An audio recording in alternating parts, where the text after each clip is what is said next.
What up, everybody? I'm your host, JP, and this is my co-host, Josh. Hey, everyone. And welcome back to another episode of the FIlmBros podcast.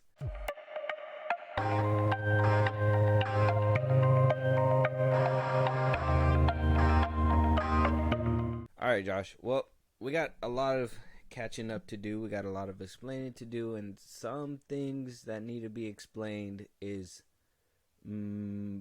what Jonathan Majors has been doing. To be honest, he's been in the courtroom. Yeah. Not really. I thought he was making some good headway when the news was coming out, and then things just kind of went to the side. We talked about last week that Jabari had went on the stand. They brought up some messages. They asked about that night that happened. Yeah. They wanted to know basically her side of the story, and she says unequivocally that he was the one that was cheating. He was the aggressor. Yeah. Whatever. Jonathan Majors is saying that she's a white lady that is trying to bring down a rising star. Yeah. That is him. And there's just a lot of question marks now. I don't think that this is just a cut and dry case where like he just did something to her and it was done with. I think there was more added to it because there was probably more issues behind that, and that was all drugged into the courtroom. Let's be honest. First of all, we got the text messages. We got pictures. More text messages. More pictures. Pictures of the incident. What happened? Yeah. They put it all out there. Got a few text messages between Jabari and Jonathan Majors here. Those are paragraphs, man. These are whole paragraphs. So, Jonathan Majors, this was September 22 of this year. Yeah, before the incident happened. So, these are text messages from September 2022. Okay. This is when the couple were going through their issues in the UK when she had went to the hospital. And these are text messages between Majors and Jabari. So Majors says, "It's just fake and I have fear. You have no perspective of what could happen if I go to the hospital. They will ask questions and I don't think that you actually protect us. It could lead to an investigation even if you do lie and they suspect something." These are the messages that we had talked about last week. These are those were where they had that little back and forth, and he was just like, "No, you can't go to the hospital because I don't know if you're gonna be able to basically watch out for the both of us." And then more messages came out from that same month. I feel like you want to from Majors. I feel like you want to be together as in to not embarrass yourself for everything you've said to your friends and family last night. I considered killing myself versus coming home. You said you needed love last night, and I put my feelings aside, and I tried to give you that. I need love too, or maybe I'm such a monster and a horrible man. I don't deserve it. Yes. You should kill myself this way of existence. Is miserable. I want to die. So this is also the paragraph that he used to gaslight her, saying, you're going to the doctor. Why are you going to the doctor? You're going to put us in danger. Yeah, basically. So the messages keep going down. These are from the ones that we talked about prior. And these are the images that have came up. This is her middle finger that is bruised from the middle knuckle up to the tip of the finger. All these pictures are on Variety if you guys want to check it out. There's another image right here of what it looks like. Slightly, it's obviously swollen, fatter than the rest of them. Yeah, she does. Extendedly long. The back of her ear. Yeah. From when he smacked her, that smacked her so hard that the back of her ear busted. Not even the front of her ear busted. Is that even possible? The back of her ear busted. It is if you're Kang the Conqueror. So, those were basically what happened the previous time when we had talked, kind of discussed this. We finally got images to back up whatever is going to go into our conversation coming up right now. So what we haven't talked about is the video that had popped up with Jonathan Majors that shows him trying to de-escalate the situation. Jabari is acting out of control from what the footage shows. Jabari is acting out of control. Majors is trying to put her into the car so they can relax. and then he starts running like a track star. I'm gonna play it for us so you can refresh it, but it is on YouTube out there. Yeah. Go check it out, guys. So he's trying to pull her into the out of the car. He's pulling her out of the car right now, for whatever reason. They're walking. And then he just starts running. I don't know. He pushes her. She's saying it looks like she's pulling him, and then he starts from a different angle. He's running down the street like a track star. She's right on his tail. This is some get out shit right here. He's running. And then she's right behind him still chasing him. And then he's running down another by a parking lot for a good couple of blocks. He's going. She's still chasing him. Like, why do you love this man so much? Is she gonna try to cross with this car? She is. She is cutting off this car. She is endangering her life. Got hit, yeah. To follow Majors. He's gone. He just left her. Oh, he's still running. They're still showing him running down the. Yeah. Okay. So he ran away. Yeah. Now, I know you've seen this video before we were talking about it here, so I gave you some time to think about it. And what do you think from that video coming up? I know that we talked about the pictures last time. If you guys want our full thoughts on that, go check it out. We broke all that down. Yeah. What do you think about the video, at least with him running away? And does it help a little bit, at least right now? I think there's some. It's so like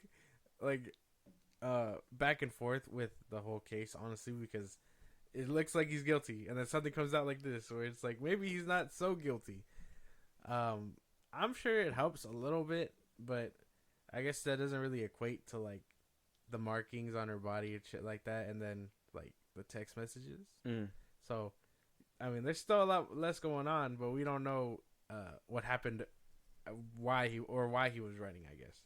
Like, was she attacking him, and then, like, when she pulled on him, he was just like, fuck out of here, and, like, took off? Like, that doesn't make much sense. That was my initial thing, too, when I seen it as well. I was like, okay, so why is this? Okay, she's bruised, she's hurt, but then he's the one who's trying to control her, put her back in the car, and then he's the one running down the alley. I try to make heads or tails of that, because I was just like, man, this is some out of context video right here. Like they from what Jabari's saying.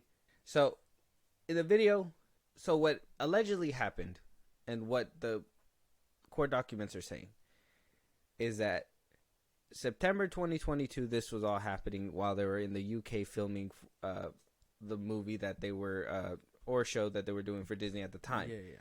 They have these arguments. They are just back and forth, and then I guess in December of 2022, prior to this SUV and this video, there was a recording that was captured on Jabari's phone. Oh, fuck. And look, they're using this as evidence because they're trying to show that he's unstable. I heard the recording. I don't know if you heard the recording already. No, didn't even know that was a thing. So he goes on this rant. I'm going to let you hear it in a second, but he goes on this rant, and by the end of it, at least for me, I didn't know what to make of it. So I'm going to let you hear, and then you tell me what you think this means. Okay. I would like to get to the point where your friends know what job I'm on and go, I think Grace is going to be out of commission. You know what I mean? Yeah, I won't. No. Do you understand that? Because that team, that unit, right? Grace has to be in a certain mindset to support Coretta Scott King. You know who that is? That's Martin Luther King's wife. Michelle Obama, Barack Obama's wife. I know. I'm not. I shouldn't have gone out. I'm No, sorry. let me just lay it out for you, right? If I'm just gonna say this. My temper, my shit, my trauma, blah, all that said, right? And I'm gonna say I'm a great man. A great man. I am doing great things, not just for me, but for my culture and for the world. That is actually the position I'm in. That's real. I'm not being a dick about it. I didn't ask for it. I've worked, and that's the situation. The woman that supports me, that I support, that needs to be a great woman and make sacrifices the way that man is making for her and for them ultimately. Last night, 2 nights ago, you did not do that. I'm You sorry. did not do that. I'm sorry. Which took away from the plan. And the plan is everything. If it was just you in the house drunk, maybe I could have swallowed it. Or I would have felt bold enough to be like, oh, babe, let's just go to bed. Which I said, I'm just going to go to bed. I'm not hungry, blah, blah, blah, blah. Because Grace isn't here. Why? She was drunk. Why else? She was clogged by whatever was going on. You know what I mean? Fine. I can take that. Fine. They were using that to make it sound like he was unhinged. This is probably in regards to the whole like hospital thing, right? No, this seems like this. Just a random encounter. No. This sounds like she went out to have drinks with her friends, and he didn't appreciate that because she's out in the clubs and whatever. He made references to Martin Luther King Jr.'s wife and Michelle Obama, Barack Obama's wife, Michelle Obama. What he says, and what I'm taking away from what he says, is that I'm a great man. I need a great woman on my side. That's what and same page. He's saying that she shouldn't be out in these streets, and that her friend should understand that she shouldn't be out in these streets and be pressuring her to be doing stuff like that. Yeah. Now, do I understand? Yes. Do we need to tell him to calm down just a little bit? Yeah, bro. You were in Creed, then on Quantumania. Like, let's talk about his career real quick. He literally Lovecraft Country is where like I found him at first. Yeah. Lost the season. Okay, he lost out after the first season. People weren't watching. Gets picked up by Creed, Michael B. Jordan. Great, phenomenal. I think he did amazing. And then we see him in Quantumania, and we're just like, well, excuse me. And then right after that, we seen him in Devotion. Did you see Devotion? No. Nobody saw Devotion. It was a December movie. It got washed out by Avatar: Way of Water. It is what it is. Nobody watched the movie. Nobody cared for the movie. A great man on the rise. I'd say that he was on the rise, and I think that, I understand that he wants a great woman, but at the same time, you need to be a good man and not put your hands on your wife, regardless. Well, this is prior to hands on her.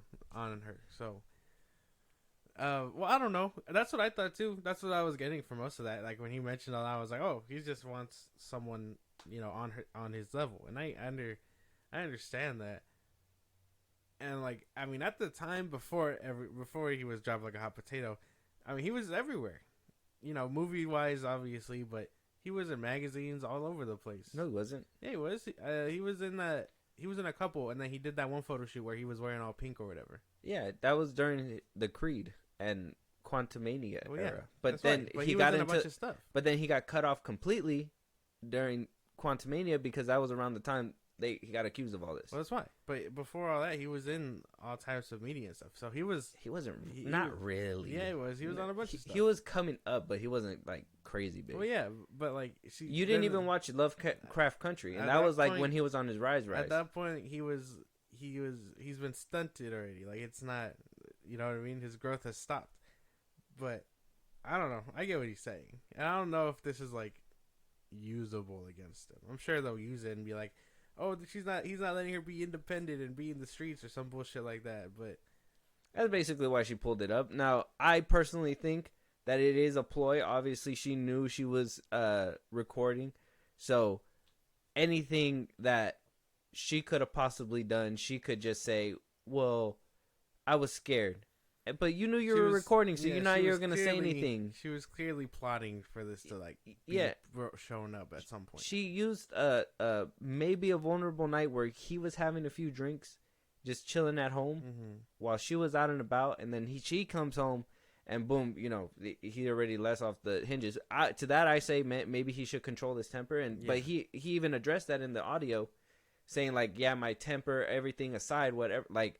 I'm saying that that's me, but at the same time, like that aside, I'm a great man, we wouldn't be having this conversation if you were just here, if you were having your drinks here. So I understand where he's coming from. Exactly. I'm not saying that it's bad, but she is gonna spin this to be like, well, he's manipulative, he's controlling, he's saying I can't do certain things, and on top of that, look at the finger that he left me with. I'm not saying that I'm not on his side, but on a jury that is 3 women and 3 men. Yeah. you're going to have at least 2 simp motherfuckers on that bench, and you're going to have at least 3 women that are controlling that shit 100%. So it's going to be very hard to sway a jury when you're talking like that, and she's using it on a domestic violence case, because that seems like he's telling her how to act, and people sometimes take that as abuse. Mm-hmm. Well, yeah, okay. I think we're on the same page then, because, yeah, they're obviously going to spit the fuck out of that for no reason. And then that's when all the videos came out.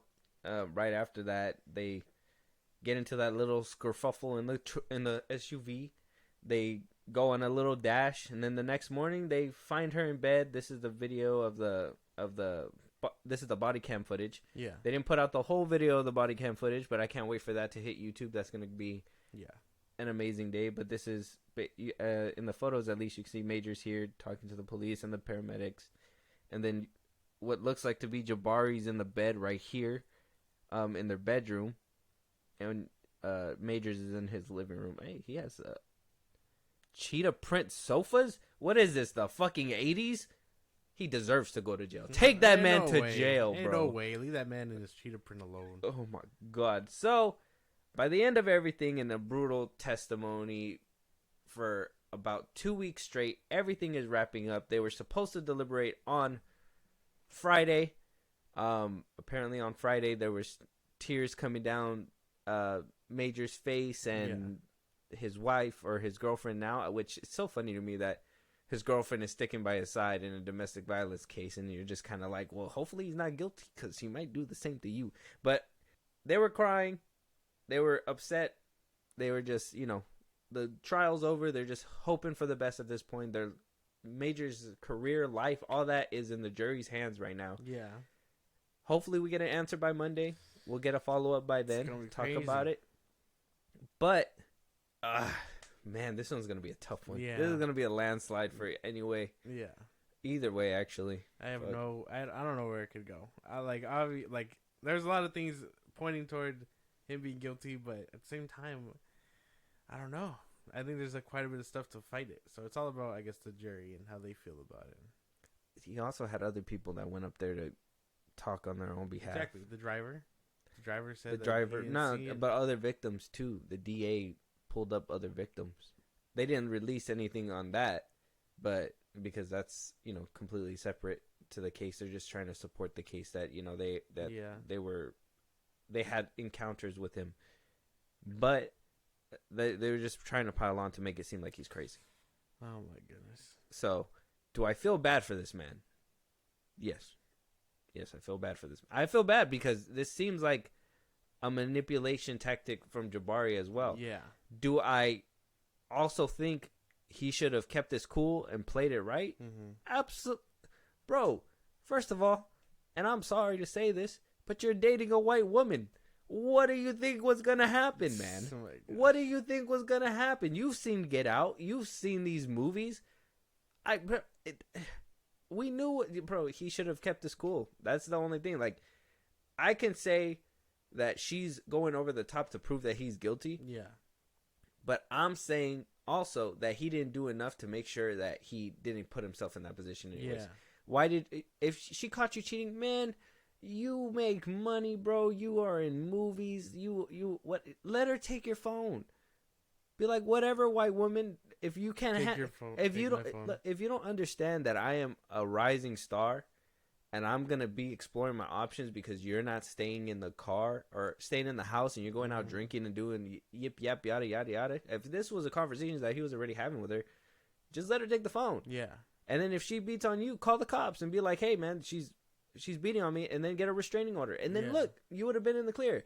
Not just, maybe it was the drinking, maybe it was the temper, everything that happened, but at the same time, that's where you say, you didn't keep yourself in check. Yeah. So he put himself in a position where if he's found guilty, as much as I would hope that he wouldn't have been, he basically put the nail in the coffin himself.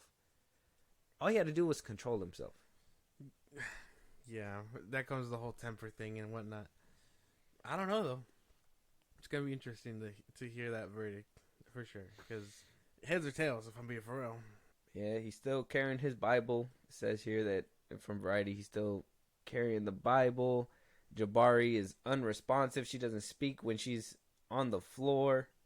And that it just seems like a quiet, awkward courtroom. Like people are just sitting there waiting and she set him up.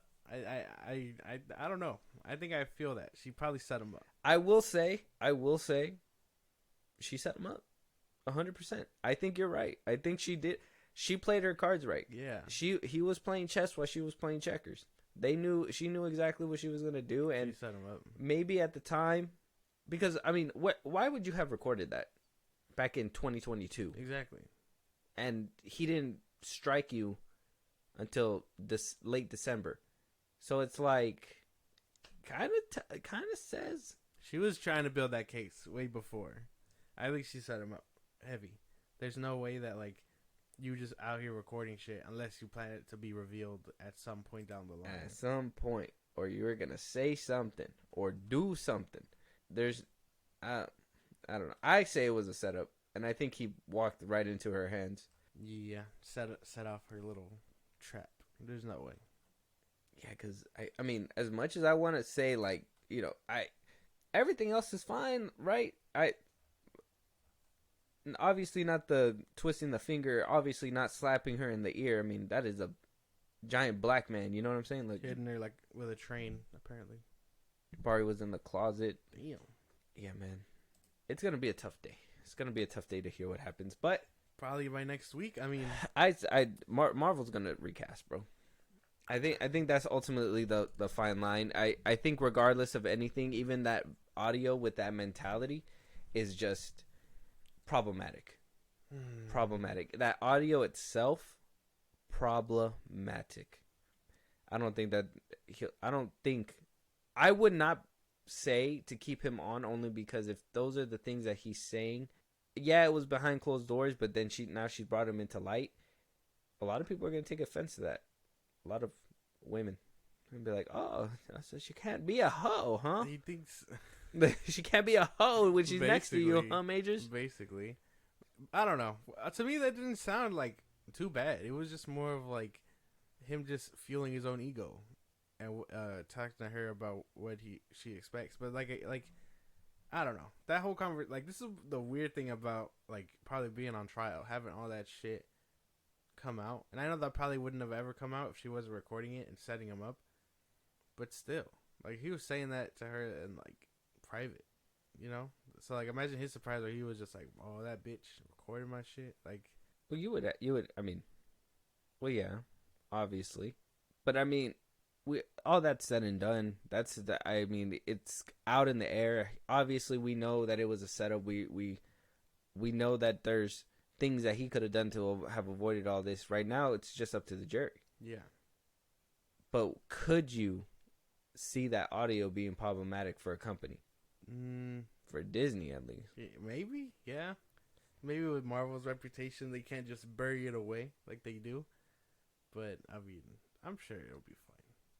They'll get over it. And there's other, like we've talked about before, there's other examples. There's the Josh Brolin. Yeah.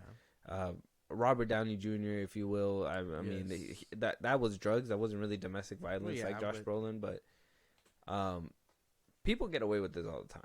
And a lot of people say, you know, "Oh, why is it because he's a black man? You guys are going to, 100% just write him off," you know?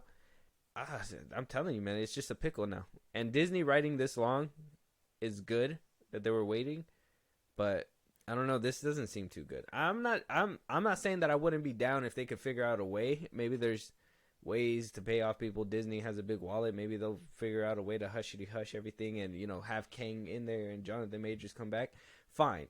If they could do that in this day and age with computers and Twitter and all that stuff, cool. Do that shit. If you can't, I totally understand. This audio is very bad. The pictures are very bad.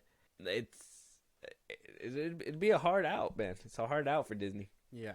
I mean, Disney will be fine. Quantumania, Kang and Quantumania and all that, they'll fine. They'll probably be cast. Either that or they'll drop the whole narrative altogether. But I mean, that movie, 2 Avengers movies comes out in the next couple of years, and there's no big bad. So I want Chris Rock to play Kang. Chris Rock. Yeah, man. Put him as Kang. What does he? What does he even sound like? What would he sound like? Who's there? Who's at the door? The Avengers? Like, like Oh, something no. like that, right? Something like that. Close enough. Something like that. Close enough. Yeah.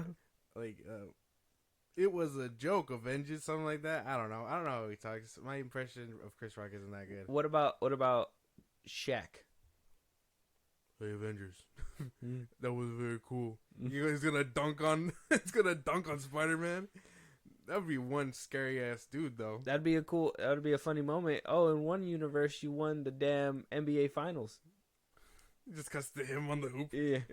No. He shot a free throw. Oh, no. Well, I mean, they're gonna CGI that. Like, They're gonna say they can't do it in real life. Damn, You can't Shaq, do it in he's real at your life. neck top, bro. You can't do it in real life. He's gonna CGI him. Bro, that's a myth, man. He could do free throws. No, bro. he can't. He can't do 3-pointers. That's different. Well, I mean, I don't know what he can do nowadays. it's only like a few feet away, so it's not even like. I don't know. But Give us your Kane casting. That'd Yeah. be funny. that'd be cool. I mean, at this point, let us know what you guys think. Is the guilty verdict out, or are you guys still Are you guys hoping? waiting for the last minute? Because I know I am. I'm waiting for that buzzer beater. I'm waiting too, but I'm thinking I'm thinking as a perspective of different routes to take.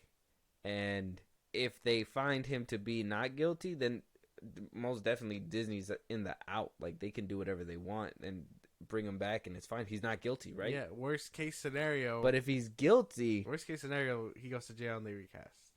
Best case scenario, he's not guilty. He still does Kang. He's back in that purple and blue suit. yeah, because Disney can't just be like, "Oh, it's not too bad." It is bad. They cut him out of all the bloopers for the Loki season 2. Out the bloopers. Mm-hmm. How do you know? They released that whole thing, and then all you see of the bloopers is Loki and like the cast. You don't see him. What thing?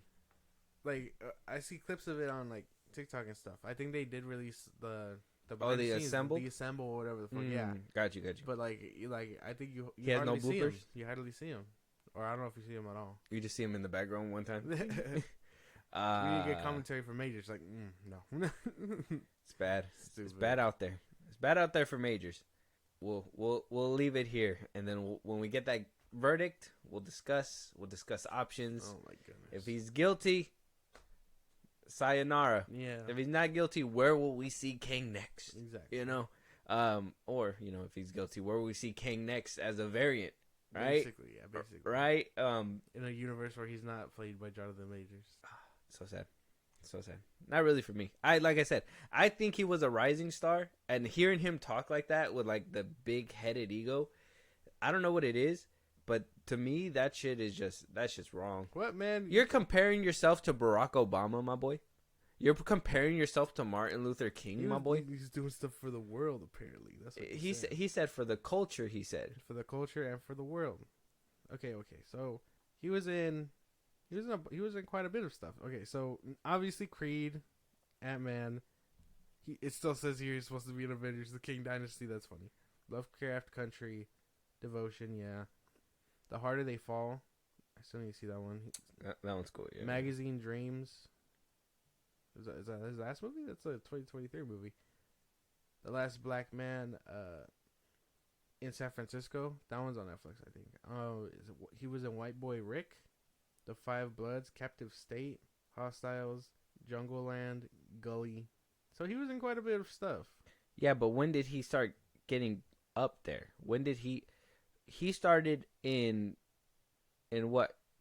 2019? Yeah, Captive State, Jungle Land was his 2019.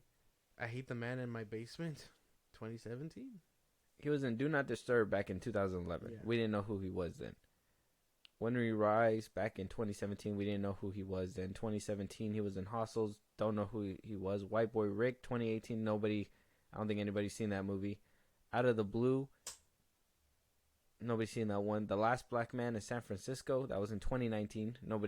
I've never even heard of that movie. Yeah, no. Captive State, 2019, never heard of it. Gully, 2019, never heard of it. Jungle Land, 2019, never heard of it. The Five Bloods in 2020, I had never heard of it. Lovecraft Country, that's when I found him out. It was in 2020. Yeah. It was the middle of the pandemic. I had shit to watch. I said, "Hey, who is this guy right here?" That was pretty cool. Oh, he was in like 5 movies in 2019. See? The Harder They Fall. Yeah, but you didn't see not one of those. Well, no, but he was there. But The 5 Bloods 2020. The Harder They Fall. you could be there, but if nobody's watching your shit, that doesn't count. The Harder They Fall. You're 2021. irrelevant. So he didn't start getting popular till Lovecraft Country. That was the first thing that I think a lot of people really got put on by him.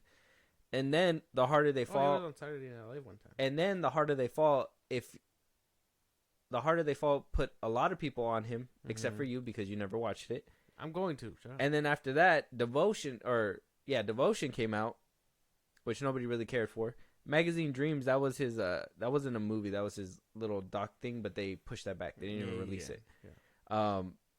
And then he came out in Creed, and then right after that in Quantumanium. Creed and Quantumanium were supposed to be the two that really put him out there. Creed did that. And then he shot it down with Quantumania.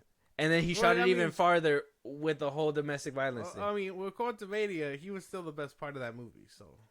Yeah, you're making excuses for this man. At the end of the day. Well, I mean, I'm not saying that you're not guilty or nothing, but like his career was thriving and it was getting there. He would have probably been a really good next Denzel or something. That's what I'm saying. Like, he was at the jumping point, and he like leaped, and a rock hit his legs really fast, and he felt like he was barely, his toes barely came off the ground, and he was about to like a rock named Jabari hit his fucking ankle. Yeah, basically, and dropped him down. So I'm not saying that he wasn't on the rise. I really think that he struck gold with Lovecraft Country, and then with Harder They Fall. I honestly believe. I mean, everybody except for you watched it, but like that was like the movie that got me interested in him. And then Devotion came out.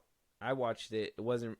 He was good in it, but the rest of the movie was shit. I think he really needs to pick what movies he really needs to be in, or be a little bit more pickier.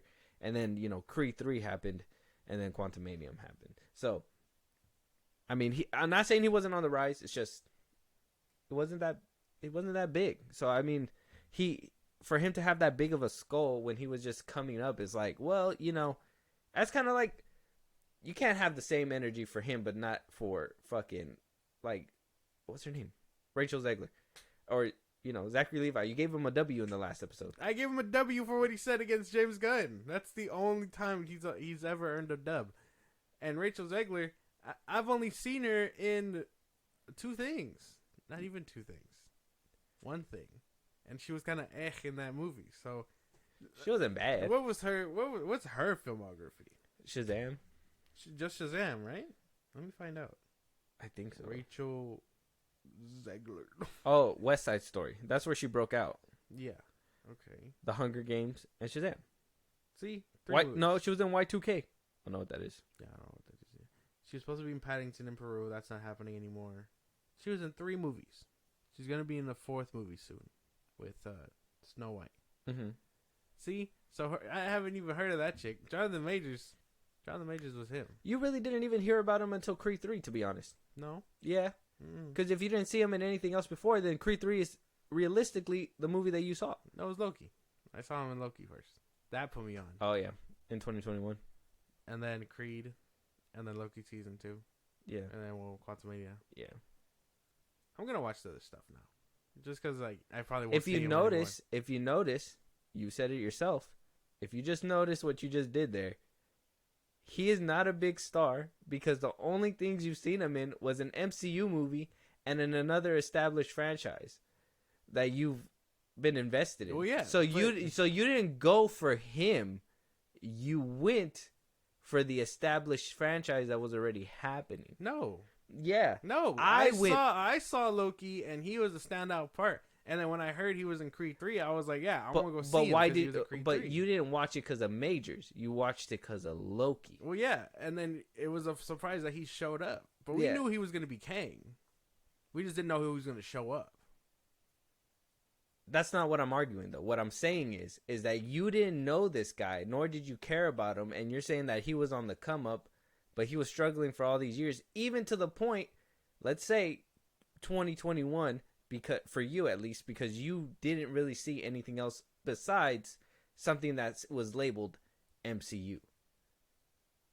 And then that's when you got put onto him. But then at that Well, point, yeah. so I mean, really, regardless of- really, he was just new, and then the only thing that's really was gonna really pioneer his ship was Marvel. Well, no, because I mean, if you barely hear about Kobe, Eminem, whatever, they're still gonna have a large career before all that.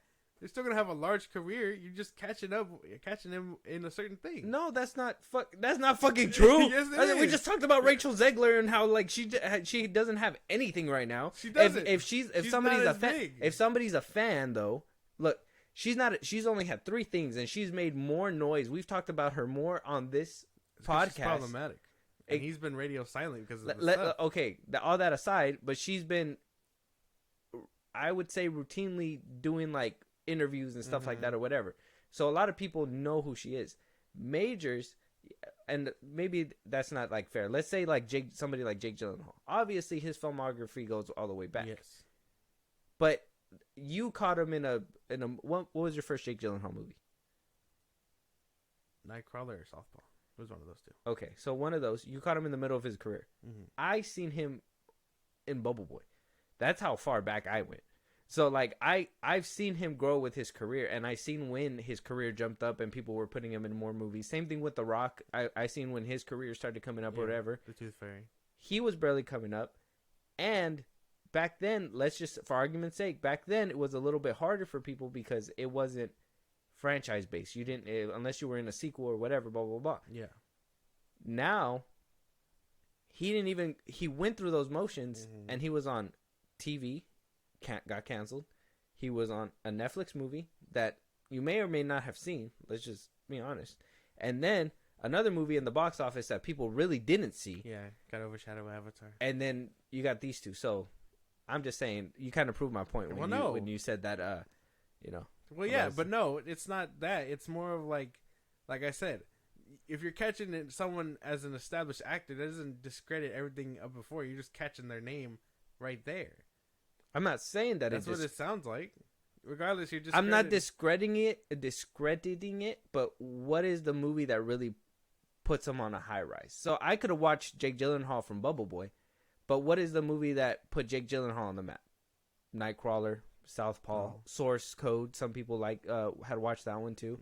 You probably never heard of it because you don't like movies, but I've heard of it. There's all these different movies that he was in before, but there was that one particular movie that skyrocketed him to stardom. What skyrocketed Majors was the MCU, and he was only in 2 projects before he got completely booted out. He killed it. Exactly. So I mean, let's just put it in perspective. So like I said, a man having that big of an ego when you were just starting off, sounded like, if he was like Denzel saying shit like that, I would have been like, okay, you have a little validity. But if you're Majors comparing yourself to Barack Obama, the man who was the leader of the free world at one time, it's like, come on, bro, stop it. He was getting there. That's fine. No, he wasn't. No, he wasn't gonna be. He wasn't gonna be president, but he was getting there. Okay, all right. I guess that's fair enough. Well, we'll leave it at that because we got more topics to run through. But we'll find out who's how more big. Famous? We'll find out how Zegler? big he actually is. Who's more famous, Rachel Zegler or Jonathan Majors? Oh, apparently Zegler's gonna be having a longer career. Well, yeah, I mean, she's gonna have like a year on him if he goes to jail. Not even then, like 2 projects.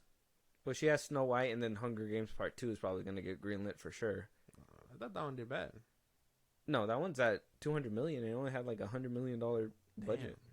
Damn. Okay. Yeah, I think it's like at 250. Okay, right yeah, now. she's probably gonna have like 2 or 3 movies before he gets out, and then If he'll she catch could up like nothing. If she could adjust the way that she speaks and everything, it'll take a while to kind of like forget about her. But I think she can. I think she can come back as long as she just shuts the fuck up for a little bit. Which she's turned off all her comments to everything, so she's not having it. She's like, I'm not even gonna allow myself to even creep into that mess. Basically, yeah. But somebody who is in high regards here is Zack Snyder, and his Rebel Moon is in trouble apparently. So, Rotten Tomatoes score has hit at the time of recording this. It's at a 24% rotten for Rebel Moon Part 1, A Child of Fire, but the audience score is at a 70% Now, people went to go watch it. It's in select theaters. If you guys have it playing in your theaters, go watch it. Go support this movie. I'm pretty sure it's fire. But according to critics, it's not a good movie. Yeah. We got a few critic responses here on Rotten Tomatoes. And I'll just let you hear them for yourself. So one critic says, another Zack Snyder movie that deals with the same old issues, quality, production values with scattered-brained, incoherent storytelling. I feel like a broken record. Another critic says, a hugely expensive but uninspired Star Wars knockoff with some thrilling action sequences and some truly ugly moments that taint the entire thing. Another critic says Rebel Moon often looks more like an animated pitch for a movie than an actual movie with human characters, urgent drama, emotional stakes, and so forth. There's one good one right here, an entertaining filtering of science fiction and general storytelling tropes through the lens of creator-director Zack Snyder. Yay. This is that guy. Yeah. Yeah, woo. I mean, fuck those guys. They don't know shit. Yeah, they don't know shit. That's basically how I feel. Rotten Tomatoes, I mean, as a policy of mine, I don't like critic scores or whatever, but fuck them. Like, that's all I got. Like, I don't take what they're saying seriously. I know everyone was trying to be like, oh, clowning or whatever, but first off, I'm a firm believer that critics don't like this man. I don't know what it is. And then, at the same time, I think this could be a banger. I think people like him, like Scorsese, things like that, like real filmmakers, they just create shit. They don't really give a fuck about critics or anything like that because they know the audience will love that shit. They're not making it for critics. They're making it for people. Zack Snyder makes movies for his fans, for sure. Fuck, huh? What Yeah. does that mean? What? I mean, he does. I'm not gonna lie and say he doesn't. I like him. I like Zack Snyder. I'm a fan, but I know that he makes movies for his fans. I think that's the issue that he has. He's a very nice guy too. I think that's one thing that really hurts him in this industry is that he's a very nice guy, and I think people just feel that need to like want to walk on him or shoot at him or whatever. But I honestly believe he makes movies for his fans, and his fan base is pretty big. What does that mean? Well, Zack Snyder has a specific taste. If you watch all his movies, they're a specific taste. Now, I'm not saying that his taste wasn't what is. It's not that the fans made Zack Snyder. I'm not saying that. I'm saying that Zack Snyder has a formula.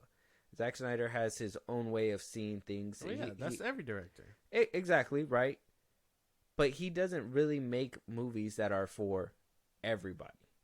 He makes movies that are for people that enjoy his art with the serious tone, the saturation, the slow motion, the dialogue. You know, he likes to hear dialogue, and not a lot of people like to listen to dialogue. People like to hear a few words and then boom, boom, boom, and then complain that the dialogue shit. People who wanted Blue Beetle. There you guys go. Now, Shade. I can acknowledge that that's what the movies that he makes, and I can acknowledge that that's why the audience scores at a 70% because the fans love it, and he has a big fan base. People are like, "Oh, they're bots, they're bots." No, Zack Snyder is such a nice guy and will do whatever it takes. I mean, right now he's in the middle. I think he put on Vero that he wants to try to put the director's cut of Sucker Punch out, so he's trying to mend the wound with Warner Bros. So eventually, hopefully, we could get his true vision to that too. Yeah, that'd be cool. Like that's what he does. He is for the fans. He's gonna make movies for the fans. Army of the Dead, same thing. It's the same thing told differently. I'm not saying that it's the exact same story, but it's the same things that he wants to do, told in different formats and different storytellings and stuff like that. And I honestly believe that's why the critic score is like that, because he makes movies for his fans, not for everybody. He's James Gunn. I don't understand that.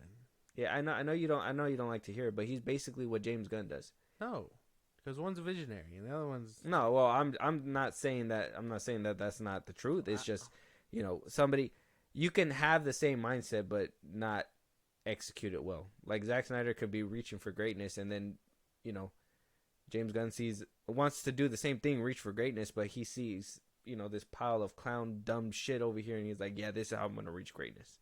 And then Zack Snyder's like, no, if you tell a coherent story, a lot of dialogue, explain everything, and then hopefully people come out on the other side loving your shit. People are like, oh no, I want dumb shit. I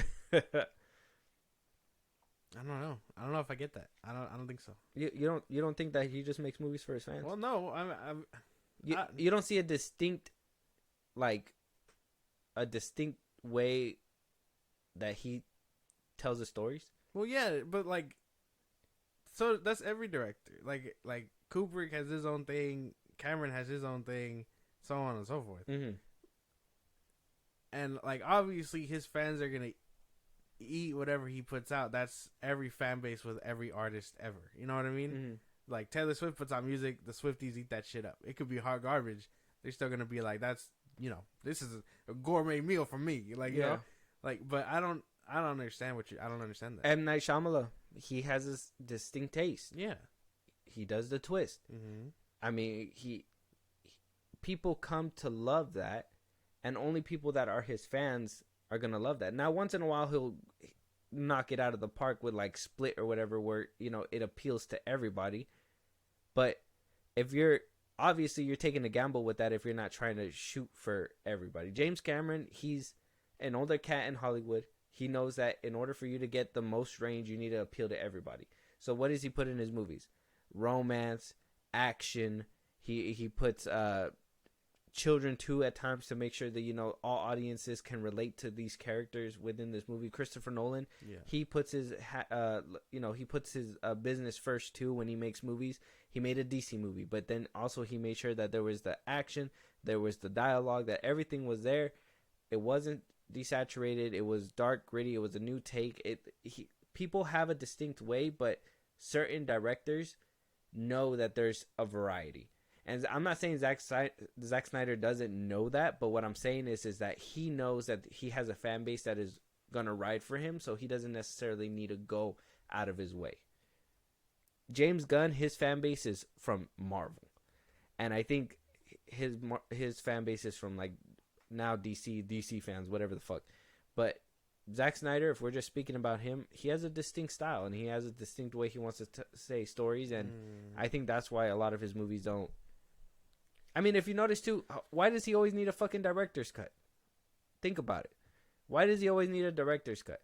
Because he makes his movies the way he envisions it, the way that he knows that he likes it, and the way that he knows the fans are going to enjoy it. Then studios feel the need to be like, well, I know this is good for the fans, but we have a studio to run, and we need to be able to feed everybody. So they chop it up, take away the slow motion. Fuck, they even went as far as completely bringing in another director and fucking up his movie. It's just, I think that he has a distinct taste, and now that he's with Netflix, yeah, they still have something that, you know, that they have to put out, but at least they're with them and they're like, yeah, we know that we got to make a movie that's entertaining for everybody, but if you want to put a director's cut out, better for us, put that shit out right after that, and then part 2 comes out, whatever. I think that's why he's gonna really thrive with Netflix, as long as they give him the budget to back it up. Yeah, I don't know, man. You don't think so? I don't know. I don't understand. Are you just being biased? No, I'm dead ass. Like, I don't know. I don't understand that argument, if that makes any sense. Okay. Like I said, every director has a distinct thing. It's and I don't know. Obviously, if you're a fan of, I just completely explained it to you. Yeah, Tell me from the parts that I explained what you don't understand. the distinction. Well, obviously the distinction part, but like, are you like him and Christopher Nolan are two different people because Christopher Nolan can appeal to everybody? Yeah. Quote unquote. Because when you're putting out a movie into theaters, yeah. Okay, let's take, what was it? Paw Patrol. Mm-hmm. It was Paw Patrol versus Saw X. Yeah.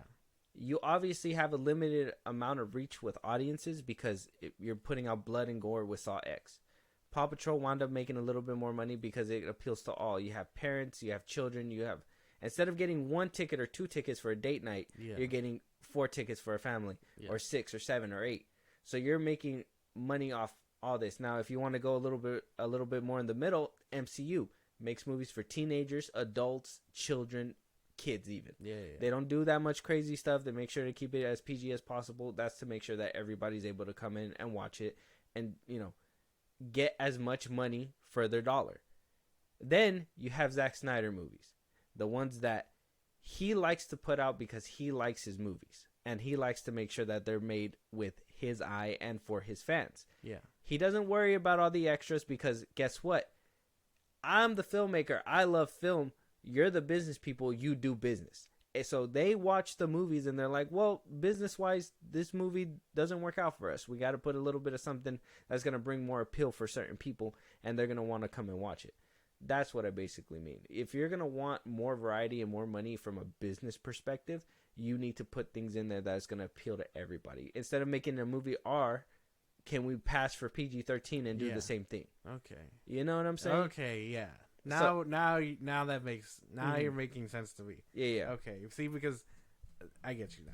Yeah. So when you make it for your fans, you're alienating so much other people that can like your shit. Where you're only making it for the people that enjoy your shit, you're gonna have a very niche and very, I would say, loyal audience. Because I mean, look at the fucking score, and then I mean, 800 million for Man of Steel, close to $1 billion for BVS, and then Suicide Squad was the one that was tampered with, and then you see what happened with Army of the Dead. That was like #1. Netflix's Man of Steel is fucking skyrocketing. Maybe that's his fans. He has fans that will write for him. He fucking sold out his Zack Snyder's Justice League IMAX in seconds. I tried to get a ticket in seconds. This is a Netflix movie that's getting packed audiences where Blue Beetle, Shazam, The Flash, all those movies couldn't do it. I'm not saying he doesn't have a fan base that rides. Yeah. What I'm saying is that he makes movies for himself, and this is why the scores are where they're at. But that's why, like, isn't that just making art? Isn't that just like making movies? Like, if you make it for people that like it or whatever, regardless of your fans or if it's for everybody, like, if you're making it so people to consume, I guess Scorsese is a good example. Like, he could give fuck all about what critics think. Mm-hmm. He's just making art. You know what I mean? Well, does a movie that makes no money pay the bills? No. So, I mean, you can make home movies if you want art. This is a business. You need to do what you need to also make the money in. So if we say, hey, this is going to be a family movie and all you're doing is putting Boom Bang Pow, we're not going to be able to make money from a family movie if you're putting Boom Bang Pow. You need to make this movie family friendly to make sure that everybody can come and watch this movie. Well, that's what producers and all that are for. And grummy mitts like business A-Rod, people, yeah. A-Rod sticks his dirty mitts everywhere. But, like, that's what I mean. So there's people for that. And I'm not saying, like to take, I don't know, a Paw Patrol movie, bastardize it, and then, it's no longer Paw Patrol. It's this rated R mess of not emergency dogs, but like rabid Cujos or something like that. Mm-hmm. You know what I mean? Like, I'm saying, like if you take that concept and you just make a movie, obviously you're not gonna. I mean, if you're just starting out, you're not gonna have the name of Scorsese to back up whatever you're doing, Tarantino, whatever. But it's been shown that they get low critic scores and high audience scores because they just don't give a fuck about what critics think. They just put out art and it's consumed. But that's because, again, they have big names and so on and so forth. You gotta understand, people that are here in the audience scores doesn't represent the general audience. I think that's where you get confused, is that there's more people than just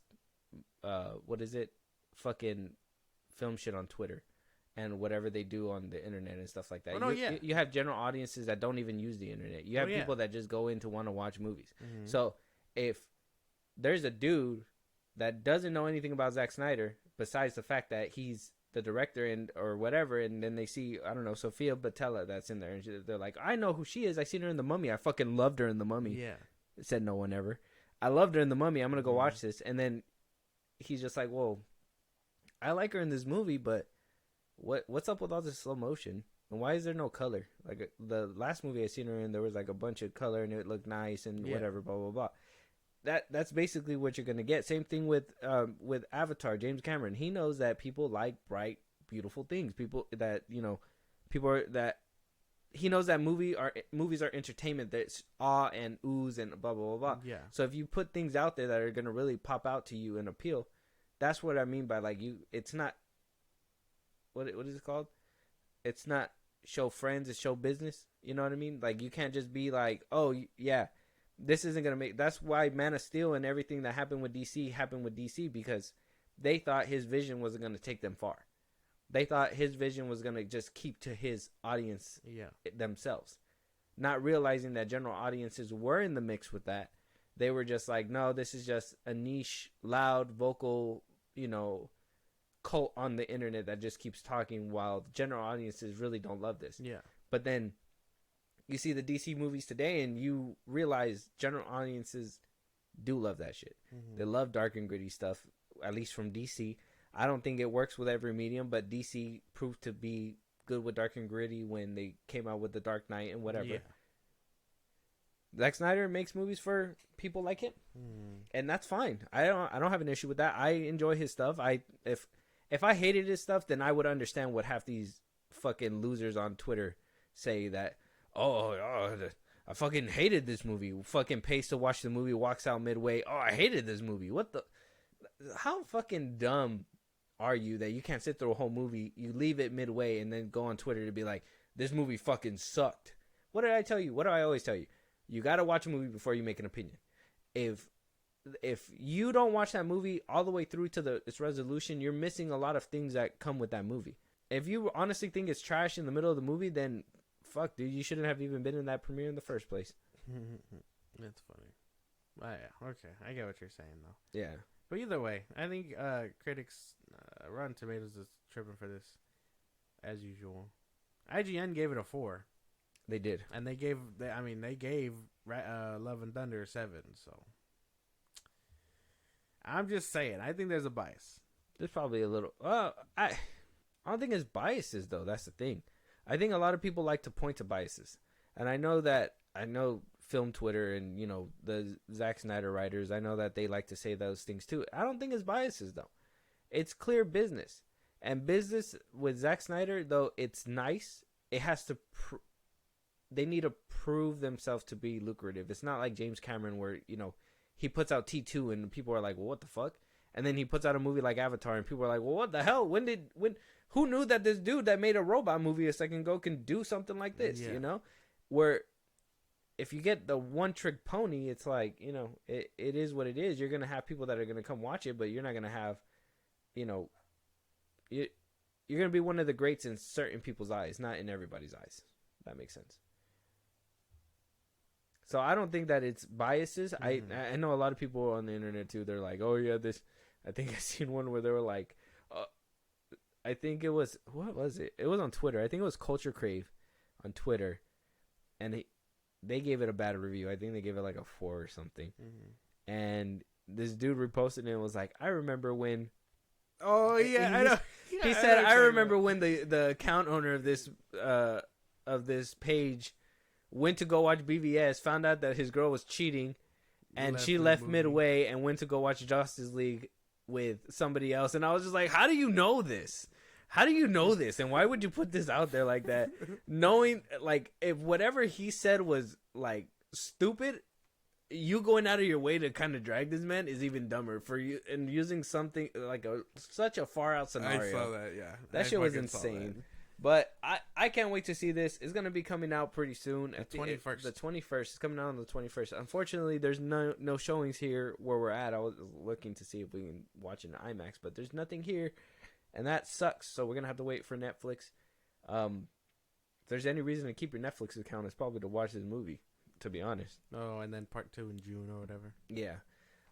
But moving on to our next topic, let us know if you guys are excited for Rebel Moon. Yeah. Let us know if you're riding with this score, and let me know if you understand where I'm coming from when I say that Zack Snyder makes movies for his fans. Truly believe it. I don't know if it's biases as much as it's just butthurt people on the internet. Hot take. Move on. Ridiculous. James Cameron says Avatar 3 is right on track. That we can actually see parts of the movie right now if we wanted to, to be honest. But he says that gearing up to release the third movie, they said that they captured, James Cameron said to the People magazine, we did capture on 3 and the live action photography on 3 as an intermingled production with Avatar: Way of Water. So he shot some scenes with Way of Water already. Yeah. And we even did part of movie 4 because our young characters are all going to have a big time jump in movie 4. That's interesting right there. He goes on to say that 3 is actually much more straightforward than 2 in terms of production. 2, we got hit with a pandemic in the middle of it, and we were interrupted, and then we had to reboot the production and all that sort of thing, and it was a scramble to get it all done. Mm-hmm. And then he even goes on to confirm that Kate Winslet will return to reprise her role as Renal, saying that she went to school and is learning with a husband and wife of shaman practice to master the techniques for the next Avatar film. So when you see her doing the purification ritual to try to revive Kitty in the film and some other stuff that she's going to do in movie 3, that's based on actual practice. What a fucking spoiler, my guy. That is a spoiler. Yeah, what the fuck, yo? He just fucking spoiled the movie unintentionally. What a fucking loser. I mean, good to know she's probably coming back. Damn. But yeah, I mean, that makes sense. She was a witch doctor or whatever the fuck in the second one. So that makes sense. I mean, but cool, exciting. No delays for Avatar 3. Awesome. That and hearing that 4 is on its way, and on top of that, we did hear that 4 got 0 notes for it. 3 is on the right track. I think he said there was only like 1 note for this movie, so that one sounds to be going pretty good. This is what I mean, is that the filmmaker will make a product, producer has to give back notes regardless. They gotta do what's right for business. And then 4, they were just like, no notes, man. Holy shit. Yeah, way dude, to cook. Like, hey, man, you do what you got to do. You've proven yourself. You've proven yourself to do what's right. You know. It only gets me excited for 3. Yeah, 3 is gonna be great. We're gonna see a new type of Na'vi, he said as well. So there's a lot of good details that are coming out about this movie that is gonna be fun, interesting, and hopefully a completely. Like I said, if anybody said Avatar 2 or Avatar was a dead franchise and nobody give a fuck about it, whatever, blah, blah, blah, bro, he's slapping you guys in the face because... Read it and weep, bitch. Avatar Way of Water, top bro. 5 billion. Come on, dog. Get out of here. Get out of here. Ridiculous. No one remembers the main character's name. So well, they remember it now. So do with what you will. You guys got a spoiler and a little tidbit for Avatar 3 that was kind of 4. insane. Insane that he just said that shit outright. Like, imagine being the interviewer. He's just like, "What the fuck?" It's like the dude from the fact that nobody picked up on it and just like ran with it was James insane. Franco from the interview, and Eminem was like, "He's gay." He's just like, "What the fuck?" Rewind that. She's coming back. Like, that's a big fucking thing to say. That's insane. Well, we're talking about it now, so good. She's probably coming back for 3. Yeah, that's exciting. Can't wait to see that happen. Moving on, though, let us know if you guys are excited for Avatar 3. Let us know your guys' thoughts on those little spoilers, and let us know if you guys want us to go a little bit deeper with this topic. Yeah. James Gunn saying that cameo porn is the worst elements in recent superhero movies. Oh, wow. That's funny. So, James Gunn came out on Threads. As usual. Josh. I'm trying to get through it, but I'm just like, man, the shade is hitting me on the side of the face. So he was asked about the overstuffedness on Threads for Superman Legacy. Yes. Obviously, we heard a lot of people are going to be in this movie. We got Superman, Lois Lane, Lex Luthor, Jimmy Olsen, Metamorpho, Mr. Terrific, Guy Gardner, Hawkgirl. We got a couple of castings for the Authority, if that's still true or not. Who knows? CIA agent at one point. Who knows? Yeah. And so when asked about all this and if the film is actually going to have all these people in this movie, he said no. And he goes, No. He says in Threads, I call that cameo porn. And it has been one of the worst elements of recent superhero films. If a character is in a film, they have to have a reason to be there, story-wise. I don't mind actual cameos. He says, I don't mind actual cameos if it's a glimpse or a moment and Easter egg. What bothers me is when they mangle an elegant story by shoehorning characters they aren't there because of the story calls for it, but for some other reason. That's fucking insane. And this is the same man who hyped up the Flash. Yeah, it's fucking insane. Well, it's just, who did the Flash have? Well, Keaton, he was essential, so we can't say him. It had Henry Cavill, had a few other Justice League members. It had Christopher Reeves and the Supergirl. Nicolas Cage, who was probably, used incorrectly. We saw, what's his name? Adam West Batman. We saw the old Superman. The list goes on. But Cameo Porn, I mean, I guess. You endorse that kind of thing with the Flash. And I know it's like, yeah, it's his job or whatever. He had to hype it up. But, I mean, to say that, just to do that and then say this out loud is kind of stupid. Ridiculous, if you ask me. Yeah. James Gunn to even come out and say anything about Cameo anything is insane because wasn't he the same person who put Howard the Duck in the movie in the post-credit scene that didn't have anything to do with the movie? Guardians, the first Guardians. Yeah, the first Guardians. I think he showed up in the second one too. Yeah, he was in the second one. No significance there. His brother showed up as Calendar Man. Sylvester Stallone. I mean, that he said it was an Easter egg, but sure. I don't know, man. Well, Sylvester Stallone was in the second one. That's what I'm saying. But he was just there, and then he was there in the end. Well, yeah. He was supposed to be like a Ravager. Yeah. Calendar Man, yeah. His brother is Calendar Man. Kevin Bacon in your holiday special? He was a glorified cameo. Having your friends in Guardians 3? Yeah, I don't know, man. Yeah, like, I understand, but at the same time, I don't understand. Hypocritical, if you ask me. He's a real hippopotamus. This is the guy who they gave the keys to the DC universe. See, my thing is that you're not supposed to be talking about this stuff, right? Like, when you're a studio head and you know that your studio is going to need to put Cameo in and make sure that people are invested and want to watch your movies and, all that good stuff, you might not want to say it's Cameo Porn. You might want to say... It's going to backfire in your fucking face. Yeah, because now, whenever you put a cameo in a movie, all the internet trolls are going to come out and just put that shit in your face. They're like, what the fuck, man? This didn't have any significance. What was this? What are you doing? And that's, if he would just shut the fuck up, man. If he would just shut the fuck up. Like, I want to like him. I want to like him. Oh, I don't. No, listen. I want to like him. But he opens his mouth, bro. He opens his mouth. You're like, yeah, I want to root for you, bro. I hope Superman Legacy is good. And then he says shit like this where you're just like, well, fuck. Like, if it's good now, how are people going to know? Because people are going to just be looking at they're going to be counting every single second that Hawkgirl's on screen now and be like, yeah, she was just in there for a cameo. She didn't really need to be. She wasn't part of it. Anybody else could have probably did with her part. Like, you're just going to hear all this shit, bro. And I want to like him. Or not want to like James Gunn himself, but I want to like the product that he's going to put out. But, like, now he says all these things, and now it's just in my head, and fuck, dude. It's so James weird. Gunn, don't shut the fuck up, bro. It's so weird because, like, what's the point of that? Like, what do you get from all that? And, I mean, you casted all those people prematurely, so they're not going to be in Superman Legacy? What was the point of casting them prematurely? He's just doing certain things to throw people off. He knows scoopers are are show up in the movie.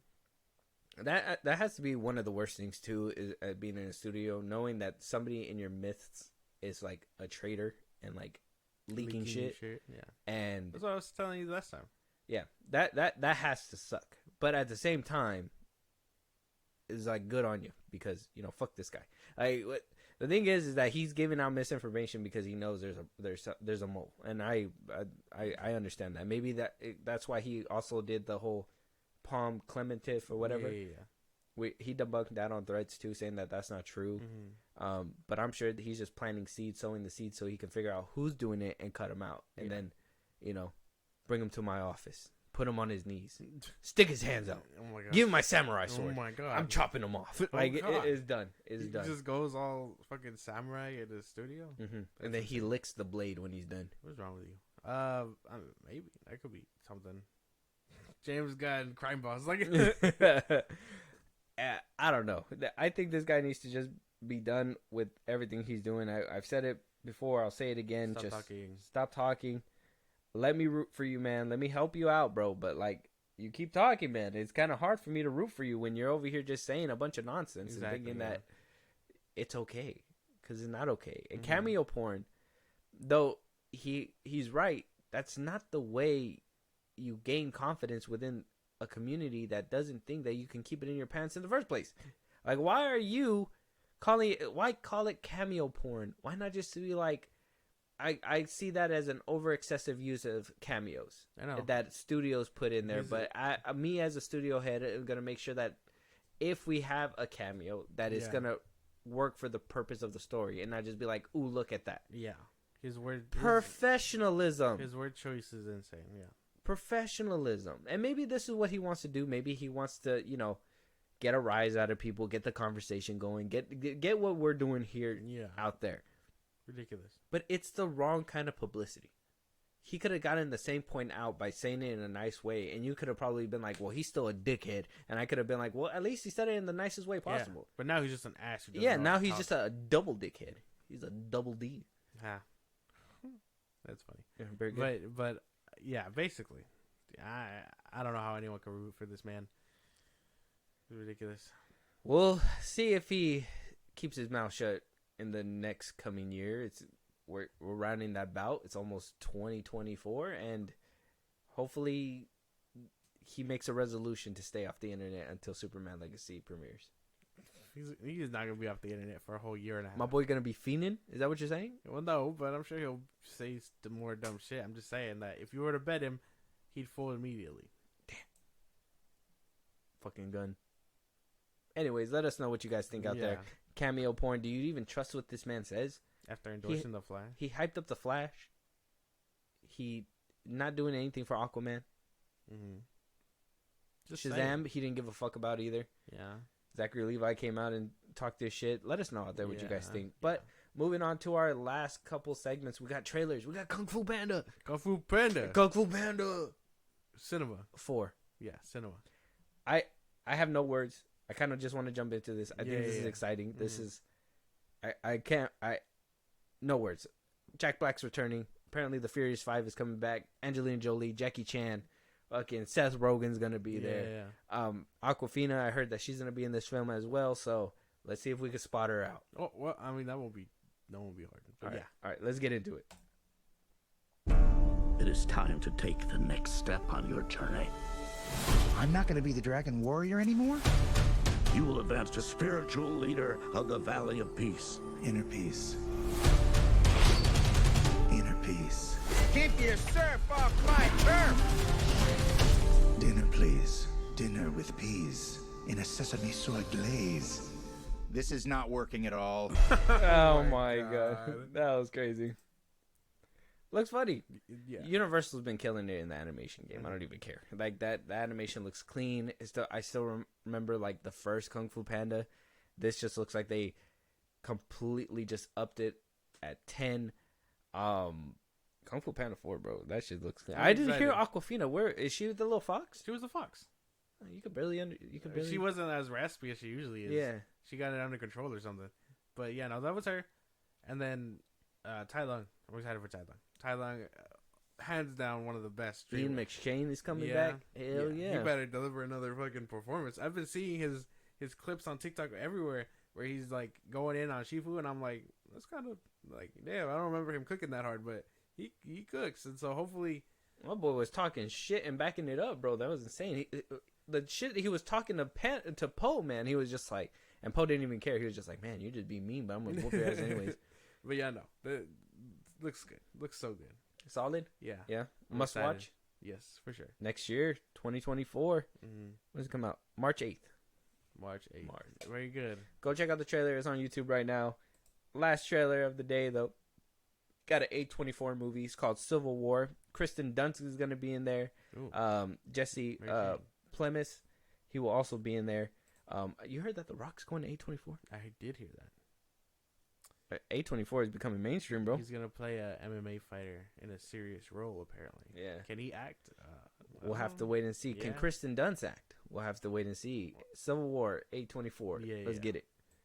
19 states have seceded. The United States Army ramps up activity. The White House issued warnings to the Western forces as well as the Florida Alliance. The three-term president assures the uprising will be dealt with swiftly. Let me know if you want to try anything on. Are you guys aware there's like a pretty huge civil war going on all across America? We just try to stay out. With what we see on the news, seems like it's for the best. Hey, that actually looks pretty hard, It though. looks good, but the premise throws me off. Why? California and Texas teaming up? That's... I don't know. Obviously, that doesn't make any sense in real life. That's a little unrealistic. Yeah, no. But that's... The premise sounds cool that a civil war brews. Yeah. Hey, that something like that, I'm assuming it's picking your side, basically. The most democratic state. I think it's more interesting. I think it's more interesting that A24 is taking these kinds of leaps and going into this kind of movie territory. Yeah. Because you've never seen a movie like this out of A24. It's usually suspense, thriller, horror, and that's basically it. Now you're getting a war movie with suspense. So, will it hit? Who knows? The trailer looks good to me so far. And it got me intrigued just to know, like, okay, so how are they splitting this up? Yeah. And is it really Texas versus, California instead of them actually teaming up and shit like that? No, that's what I imagine. I imagine it's those two, like, teaming up versus the rest of the 48 states. Yeah. I don't know, man. This is going to be interesting. That sounds insane. It does look good, though. Can't deny the trailer didn't look good. It looks cool. Some of the CGI could be worked on, but... I think that's why. For an A24 film, they're taking a big chunk out of their budget for it. Yeah, they're like, man, we're going to have to shell out some cash for this one. Hey, if they can prove that they can dominate movies with this kind of storytelling, because that looks cool. A photographer trying to tell you what Civil War does to people and all that, like, that's... It's an interesting premise because we just came from, and I was thinking about when it first started, we just came out of a movie where we were thinking that was happening, right? Yeah. And so now... It's a sequel. It's an unknown sequel. Yeah, I was thinking that too. I was like, oh, watch. It's going to be for Netflix to watch. But, seeing that, this is what I meant. Like, the aftermath, to me, is more interesting when it comes to these Civil War conflicts than just hearing, oh, people are going to tear each other apart. We already know that. We already know people are pieces of shit and they're just going to go ahead and pick a side. We already see that shit on Twitter. Imagine if it came down to, like, real life. Like, what side are you going to choose? Like, that army, he's like, the guy was like, we're American. He's like, well, what kind of American are you? Like, you got to tell me which side are you on. Yeah. So that shit is interesting. I like that kind of detail. I think that you can go farther with a story like this. Maybe. Possibly. Can't deny your theory, I guess. It's, I don't know. One of them was meant to be more of a thriller with less action, and this was giving you all the action. So give me the manja. Feed me the manja. All the manja. But Civil War... coming from A24. It's on YouTube right now if you guys want to check out the trailer. If you do, go check it out right now. Let us know you guys' thoughts on the two trailers, Kung Fu Panda 4 and on Civil War. Let us know about any of your guys' thoughts on any of the topics that we discussed today. We really want to hear it. If there's any movies that you guys want us to review, if there's any topics that you guys want us to hit that we have not talked about yet, if there's a live stream you want to catch, or if you want to support us in a big way, Josh, go ahead and let them know. Twitter, TikTok, Instagram at FIlmBros Podcast. We post new episodes or you hit us up there for any news or movies you want us to cover. Listen to us anywhere you get your podcast at FIlmBros Podcast on Spotify, YouTube Music, things like that. We're on a bunch of sites. Support us in a big way. Buzzsprout, link is in the bios of the socials I just gave you. Again, Twitter, TikTok, Instagram. Buzzsprout, FIlmBros Podcast. Supporters get special thanks on episodes, and we recognize you for helping us out, and you get stuff on the side. Subscribe to our YouTube at FIlmBros Podcast, and then, again, be a part of the conversation on Twitch at FIlmBros Podcast. Every Saturday and throughout the week we go live. Yep, and we'll talk to you guys on the next one. Talk to you guys later.